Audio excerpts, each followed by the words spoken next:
அதிமுக ஆட்சி அமைந்ததும் புதிய தலைமைச் செயலக கட்டட முறைகேடு மீண்டும் விசாரிக்கப்படும். அதிமுக பொதுச் செயலாளர் எடப்பாடி கே பழனிசாமி உறுதி.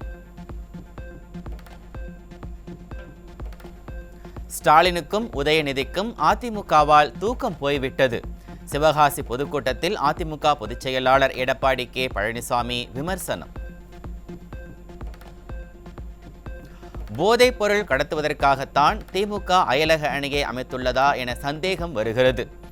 ஜாஃபர் சாதிக்குடன் உள்ள புகைப்படத்தில் உதயநிதி வாங்கியது என்னவென்று தெரியவில்லை என அதிமுக பொதுச் செயலாளர் எடப்பாடி கே பழனிசாமி விமர்சனம். அண்மையிலே இன்றைக்கு திராவிட முன்னேற்ற கழகத்தைச் சேர்ந்த இன்றைக்கு சென்னை மேற்கு மாவட்ட அயலக அணி துணை அமைப்பாளர் ஜாஃபர் சாதிக் என்பவர், அவர் வெளிநாட்டுக்கு போதைப் பொருள் கடத்துவதாக போதைப் பொருள் தடுப்பு பிரிவை சேர்ந்த அதிகாரிகள் அவரை கைது செஞ்சிருக்கிறாங்க. அவர் தான் பாருங்க ஸ்டாலின் அவர்கள். தமிழ்நாட்டில் கஞ்சா விற்பனை செய்யாத இடமே இல்லை என்கிற அளவிற்கு போதைப் பொருட்கள் புழக்கம் அதிகரித்துள்ளது. அதிமுக பொதுச் செயலாளர் எடப்பாடி கே பழனிசாமி குற்றச்சாட்டு. இன்றைக்கு தமிழ்நாடு போதைப் பொருள் நிறைந்த மாநிலமாக காட்சியளிக்குது. கேவலமா இருக்குது. நம் கண் முன்னே நாம் பெற்றெடுத்த பிள்ளைகள் போதைக்கு அடிமையாகி சீரழியக்கூடிய காட்சி தமிழகத்திலே பார்க்கப்படுகிறது. இன்றைக்கு மாணவர்களும் கல்லூரி சேர்ந்த இளைஞர்களும் பொதுமக்களும் போதைக்கு அடிமையாகி கஞ்சாக்கு அடிமையாகி இன்றைக்கு அவர்கள் உயிரை விடுகின்ற அளவிற்கு மோசமான நிலை தமிழகத்துக்கு போய்விட்டது என்பதை இந்த நேரத்தில் சுட்டிக்காட்ட விளைகின்றேன். விடியா திமுக அரசு மீதான புகார்கள் தொடர்பாக அதிமுக கொடுத்த மனு மீது ஆளுநர் இதுவரை நடவடிக்கை எடுக்கவில்லை. திமுக அரசு மீது ஆளுநர் உரிய நடவடிக்கை எடுத்திருந்தால் நாடாளுமன்ற தேர்தலுடன் தமிழக சட்டப்பேரவை தேர்தலும் வந்திருக்கும் என அதிமுக பொதுச் செயலாளர் பேச்சு. இன்றைக்கு உரிமை இல்லாத இல்லீகல் பார் இந்த அரசாங்கம் நடத்திட்டு இருக்குது. பலாயிரக்கணக்கான கோடி அந்த இல்லீகல் பார்ல கள்ள மதுவை வித்துக்கிட்டு இருந்தாங்க. அதுல பல்லாயிரக்கணக்கான கோடியை இந்த அரசு சம்பாதிச்சிருக்குது. இதையெல்லாம் பட்டியலிட்டு ஆதாரத்தோடு மேதகு ஆளுநர்கிட்ட கொடுத்தோம். இதுவரைக்கும் ஆளுநர் நடவடிக்கை எடுக்கல. ஆகவே ஆளுநர் நடுநிலையோடு செயல்பட வேண்டும். நாங்களும் அதுதான் கேட்கிறோம். நாங்கள் கொடுத்த புகார் மனுவை ஏன் ஆளுநர் தாமதப்படுத்துறாரு? ஏன் அதை விசாரிக்கல?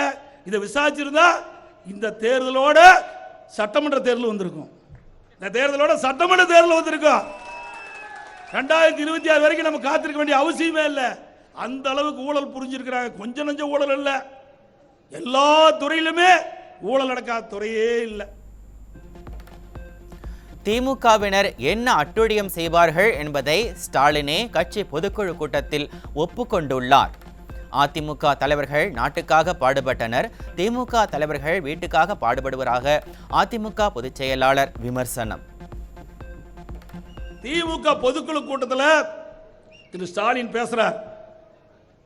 அப்ப பேசுகின்ற பொழுது அந்த நிர்வாகி இடத்துல பேசுறாரு, தினந்தோறும் நான் இரவில் தூங்கி காலையில் கண் விழிக்கின்ற பொழுது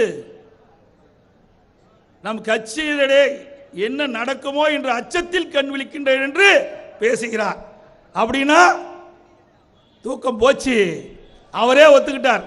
அவருடைய கட்சிக்காரன் என்ன அட்டுழியம் பண்ணுவாங்க அப்படின்னு அவரே வாக்குமூலம் கொடுத்திருக்கிறார். அப்படிப்பட்ட கட்சி நிர்வாகிகள் உள்ளடங்கிய திமுக எப்படி மக்களுக்கு நன்மை செய்வாங்க? அவருடைய தலைவரே பொதுக்குழு கூட்டத்தில் இப்படி பேசுறான்னு சொன்னா அந்த கட்சி எப்படி இருக்கும் என்பதை நீங்கள் எடை போட்டு பார்க்க வேண்டும். பட்டாசு தொழில் நலிந்து வரும் நிலையில் நீங்கள் நலமா என கேட்கிறார் ஸ்டாலின். விடியா திமுக ஆட்சியில் தமிழக மக்கள் நலமாக இருக்க முடியுமா என அதிமுக பொதுச் செயலாளர் கேள்வி. இந்த பட்டாசு தொழிலுக்குன்னு எந்தவித ஒரு நடவடிக்கை எடுக்கல, எந்தவித முயற்சி எடுக்கல. ஏன்னா திமுக கட்சி சேர்ந்தவர் 38 பேர் நாடாளுமன்ற உறுப்பினராக இருக்கிறாங்க.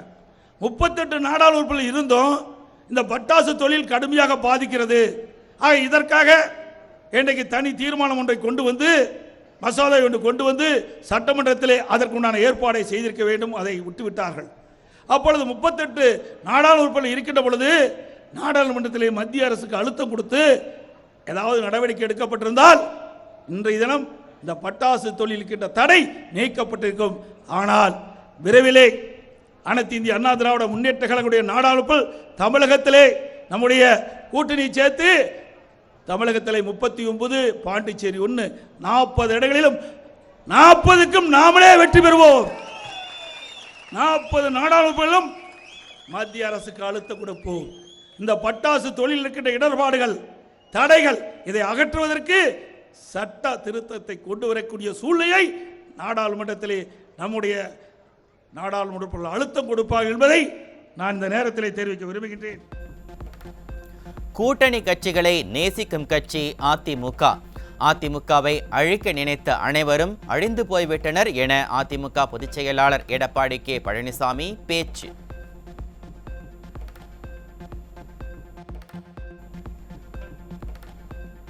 மதுரை மாவட்டம் பழங்காநத்தம் பொதுக்கூட்டத்தில் ஒற்றை விரலால் ஓங்கி அடிப்போம் பாடல் வெளியீடு. கழக பொதுச் செயலாளர் எடப்பாடி கே பழனிசாமி வெளியிட்டார்.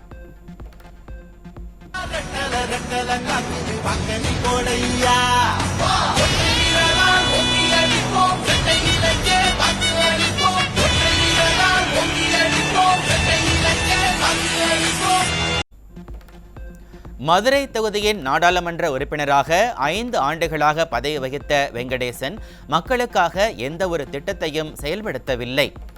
சு வெங்கடேசன் அழுத்தம் கொடுத்திருந்தால் எய்ம்ஸ் மருத்துவமனை பயன்பாட்டிற்கு வந்திருக்கும் என அதிமுக பொதுச் செயலாளர் எடப்பாடி கே பழனிசாமி காட்டம்.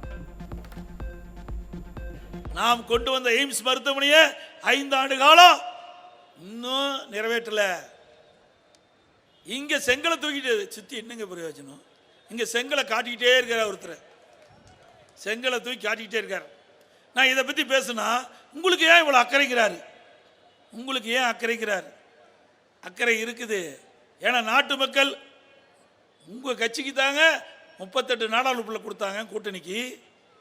இந்த 38 நாடாளுமன்றம் மத்தியில் அழுத்தம் கொடுத்திருந்தா 38 பேர் செங்கலை கூட்டி அங்க கொண்டு போய் காட்டுங்களேன்.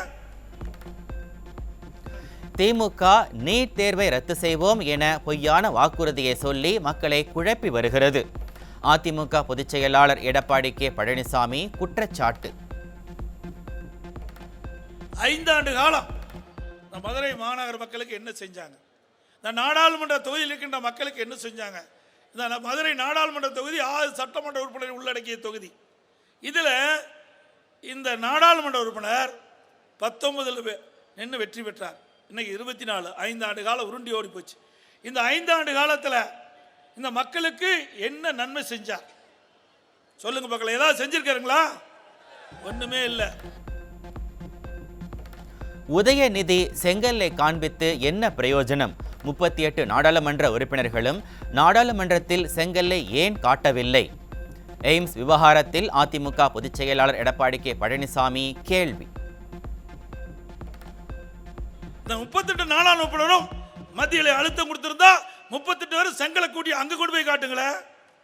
இங்க ரோட்ல காட்டுறதுக்கு பதிலா திரு உதயநிதி ஸ்டாலின் அவர்களே, உங்களுடைய நாடாளுமன்றம், உங்களுடைய கூட்டணி கட்சி நாடாளுமன்றம் 38 பேர் நீங்க கொடுக்குற செங்கலை தூக்கிட்டு போய் நாடாளுமன்றத்தில் காட்டுங்க, நாடாளுமன்றத்தில் பேசுங்க. 2019 அடிக்கல் நாட்டப்பட்டது, ஏன் இது வரைக்கும் நிதி ஒதுக்கல, ஏன் இந்த திட்டத்தை ஆரம்பிக்கலன்னு அங்க போய் இந்த செங்கலை காட்டி அழுத்தம் கொடுத்திருந்தீங்களா? நாடாளுமன்றத்தை ஒத்தி வைக்கின்ற அளவுக்கு நீங்கள் நடவடிக்கை எடுத்திருந்தா இந்த எய்ம்ஸ் மருத்துவமனை இப்ப கட்டப்பட்டிருக்கும். சட்டப்பேரவை தேர்தலுக்காக வெளியிட்ட 520 வாக்குறுதிகளில் 10% கூட ஸ்டாலின் நிறைவேற்றவில்லை. அதிமுக பொதுச் செயலாளர் எடப்பாடி கே பழனிசாமி குற்றச்சாட்டு. 520 அறிவிப்புகளை வெளியிட்டார்.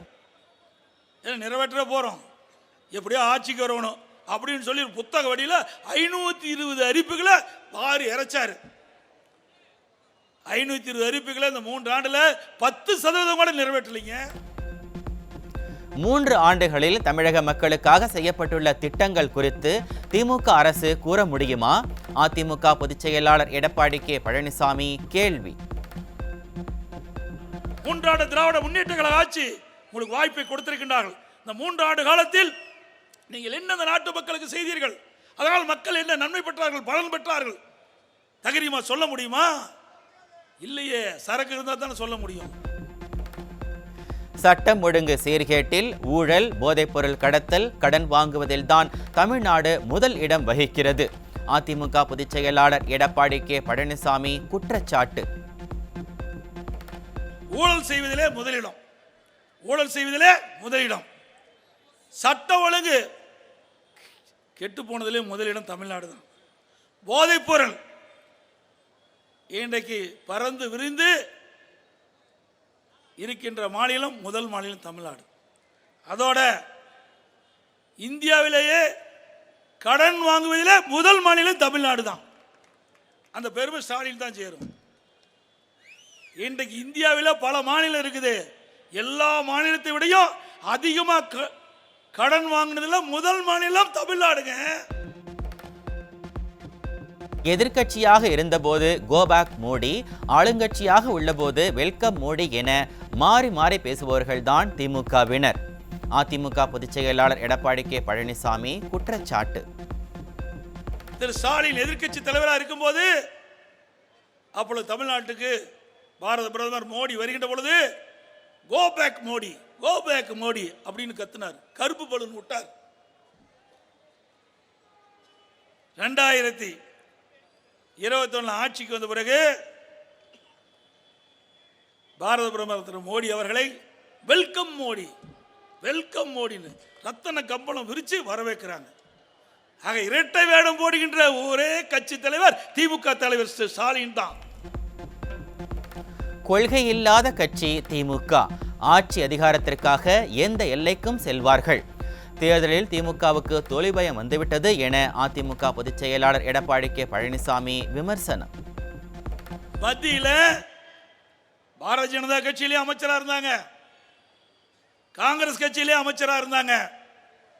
இவருக்கு கொள்கை உண்டாம். பாரதிய ஜனதா கட்சியிலேயும் ஆட்சியில் இருந்தாங்க, காங்கிரஸ் கட்சியிலையும் ஆட்சி இருந்தாங்க. இவருக்கு என்னங்க கொள்கை இருக்குது? கொள்கை இருக்குதா அந்த கட்சிக்கு? சொல்லுங்க. கொள்கை இல்லாத கட்சி திமுக கட்சி. ஆட்சி அதிகாரத்துக்கு வர வேண்டும் என்றால் எந்த லெவலுக்கு வேணாலும் போவாங்க, எந்த லெவலுக்கு வேணாலும் போவாங்க. அப்படிப்பட்ட கட்சி தான் திமுக கட்சி. அவளுக்கு வாக்களித்து மக்களுக்கு எந்த பயனும் கிடைக்காது, நன்மையும் கிடைக்காது. அதிமுக பொதுச் செயலாளர் எடப்பாடி கே பழனிசாமி காஞ்சிபுரம் மற்றும் ஸ்ரீபெரும்புதூர் தொகுதிகளில் இன்று சூறாவளி பிரச்சார சுற்றுப்பயணம். நாடாளுமன்ற தேர்தலில் போட்டியிடும் கழக வேட்பாளர்களை ஆதரித்து வாக்கு சேகரிக்கிறார். விடியா அரசின் அமைச்சர் ராமச்சந்திரன் கடந்த 3 ஆண்டுகளாக நீலகிரி தொகுதிக்கு எந்த திட்டங்களையும் செயல்படுத்தவில்லை. முன்னாள் அமைச்சரும் கழக தலைமை நிலைய செயலாளருமான SP வேலுமணி குற்றச்சாட்டு.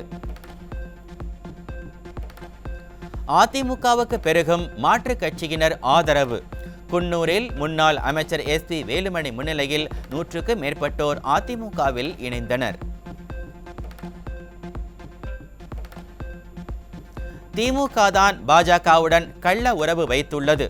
உதயநிதியை டெல்லிக்கு அனுப்ப என்ன காரணம் என முன்னாள் அமைச்சர் ஜெயக்குமார் கேள்வி.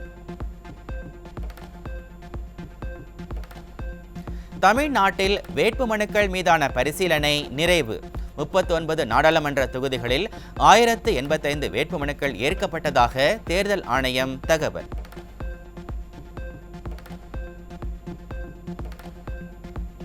வேட்பு மனுக்களை திரும்ப பெற நாளை கடைசி நாள். நாளை மாலை வெளியாகிறது இறுதி வேட்பாளர் பட்டியல்.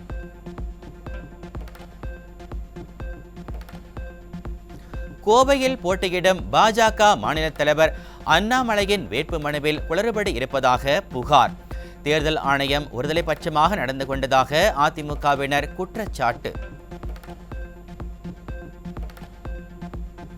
பிரச்சாரத்தின் போது என்ன எல்லாம் பளபளன்னு இருக்கீங்க என்று பெண்களை பார்த்து கேட்ட வேலூர் நாடாளுமன்ற தொகுதி திமுக வேட்பாளர் கதிர் ஆனந்த்.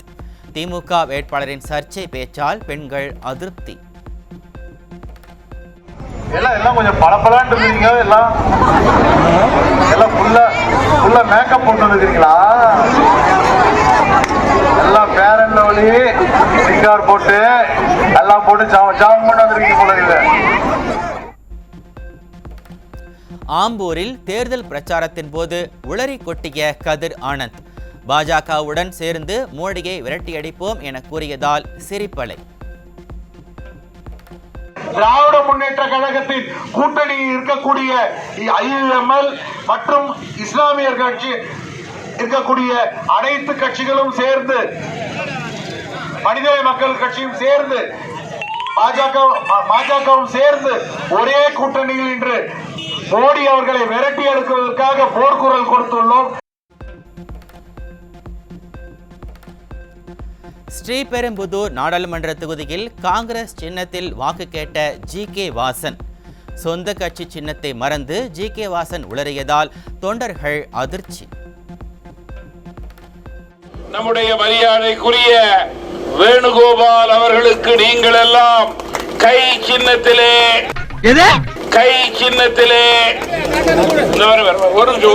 இப்படி தாண்டா அசிங்கப்படுறதுனா வாழ்க்கையில ஒரு நிமிஷம் இருங்க. 5 வருடங்களுக்கு பிறகு இப்போதுதான் உங்களை பார்க்கின்றோம். கரூர் நாடாளுமன்ற காங்கிரஸ் வேட்பாளர் ஜோதிமணியை பார்த்து ஆவேசமாக கேட்ட பெண்ணால் பரபரப்பு.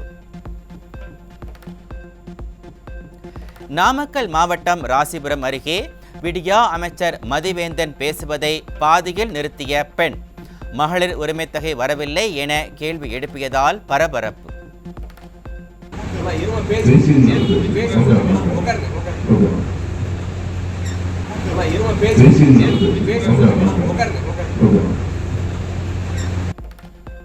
திருப்பத்தூர் மாவட்டம் ஜோலார்பேட்டையில் அமைச்சர் ஏவா வேலு பேசிக் கொண்டிருந்த போதே கலைந்து சென்ற பொதுமக்கள். வாயால் வடைசுடும் திமுகவினர் நாடாளுமன்ற தேர்தலில் மண்ணை கவுவது உறுதி என பொதுமக்கள் கருத்து.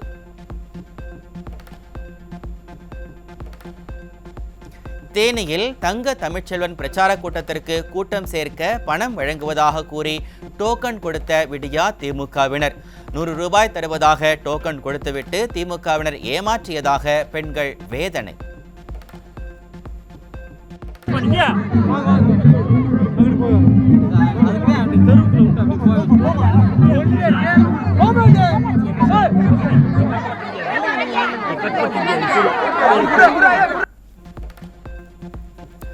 நாடாளுமன்ற தேர்தல் நடத்தை விதிமுறைகளை மீறி முறைகேடாக வாக்கு சேகரிக்கும் பாஜகவினர்.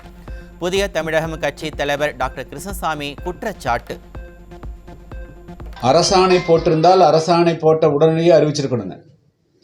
தேர்தல் வச்சு நாமினேஷன் ஃபைல் பண்ண பிறகு நிச்சயமாக எந்த புது அறிவிப்புகளும் வரக்கூடாது. ஏற்கனவே அறிவித்து அது செயல் இருந்தால் அது என்பது வேறு. நாமினேஷன் ஃபைல் பண்ண பிறகு அந்த திட்டத்தை எதுக்கு அறிவிக்கணும்? அப்போ இதுவே இதே ஒரு தவறான நடவடிக்கை. இது தேர்தல் விதிமுறைகளுக்கு மாறான நடவடிக்கை, தவறான நடவடிக்கை.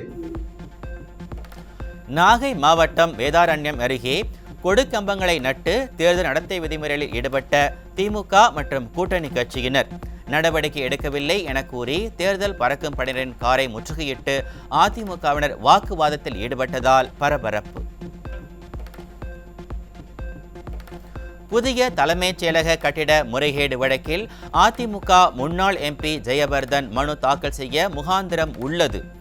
உரிய ஆதாரங்களோடு உயர்நீதிமன்றம் மற்றும் உச்சநீதிமன்றத்தை நாடலாம் என சென்னை உயர்நீதிமன்றம் அதிரடி உத்தரவு. புதிய தலைமைச் செயலக கட்டிட முறைகேடு வழக்கில் பல மாதங்களாக நீதிமன்றத்தின் நேரத்தை வீணடித்த விடியா திமுக அரசு தற்போது தீர்ப்பு பாதகமாக வருமோ என்ற அச்சத்தில் மனுவை திரும்ப பெற்றுள்ளார் விடியா மாடலின் பொம்மை முதலமைச்சர். விடியா திமுக அமைச்சர் பெரியசாமி மீதான முறைகேடு வழக்கில் விசாரணையை தள்ளி வைக்க கோரிய மனு தள்ளுபடி. சென்னை சிறப்பு நீதிமன்றம் உத்தரவு. செந்தில் பாலாஜியின் ஜாமீன் மனு தள்ளுபடி. 30வது முறையாக தள்ளுபடி செய்து சென்னை முதன்மை அமர்வு நீதிமன்றம் உத்தரவு. தஞ்சை அருகே உள்ள திரு ஆரூரான் சர்க்கரை ஆலை விவசாயிகளுக்கு வழங்க வேண்டிய நிலுவைத் தொகை 400 கோடி ரூபாயை வழங்காத விவகாரம். நாடாளுமன்ற தேர்தலை புறக்கணிக்கப் போவதாக வாக்காளர் அடையாள அட்டையுடன் கரும்பு விவசாயிகள் கும்பகோணம் கோட்டாட்சி அலுவலகத்திற்கு திரண்டதால் பரபரப்பு. தாம்பரம் இரும்புலியூரில் உள்ள CSI நடுநிலைப்பள்ளி வளாகத்தில் ஆலோசனை கூட்டத்தில் ஈடுபட்ட திமுகவினர். திமுகவின் ஆலோசனை கூட்டத்தால் படிக்க முடியாமல் சிரமத்திற்கு ஆளான மாணவர்கள். நாடு முழுவதும் உள்ள கிறிஸ்தவர்களால் இன்று புனித வெள்ளி அனுசரிப்பு. விடுமுறைக்கு வீட்டுக்கு செல்வோருக்கு சிறப்பு பேருந்து ஏற்பாடு செய்திருப்பதாக விடியா அரசு ஏமாற்றுவதாக பொதுமக்கள் குற்றச்சாட்டு. அரசு பள்ளிகளின் வருடாந்திர பராமரிப்பு தொகையை வழங்காமல் காலம் தாழ்த்தும் பள்ளி கல்வித்துறை. நடப்பு நிதியாண்டு முடிவடைய இருப்பதால் விரைந்து பராமரிப்பு தொகையை வழங்க பள்ளி தலைமை ஆசிரியர்கள் கோரிக்கை. சிவகங்கை மாவட்டம் நாமனூர் கருத்தன்பட்டியில் 10 லட்சம் ரூபாய் பணம் பறிமுதல். உரிய ஆவணங்கள் இல்லாததால் தேர்தல் பறக்கும் படையினர் நடவடிக்கை. சென்னை திருவொற்றியூரில் பணியின் போது அரசு வாகனத்தில் மது அருந்தியவாறு ஊழியரை திட்டும் மின்வாரிய அதிகாரி. அநாகரிகமாக நடந்து கொண்ட மின்வாரிய அதிகாரி மீது நடவடிக்கை எடுக்க மக்கள் வலியுறுத்தல். என் ஷிஃப்ட் போர்மேன் இருக்கேன், நான் அவன்கிட்ட நான் பேச வேண்டிய அவசியமே இல்லை. போர்மேன் கேட்க முடியல, நான் கேட்குறேன். ஏடி சொன்னாரா இல்லை ஏடி சொன்னாரா என்று உங்ககிட்ட பேசக்கூடாதுன்னு.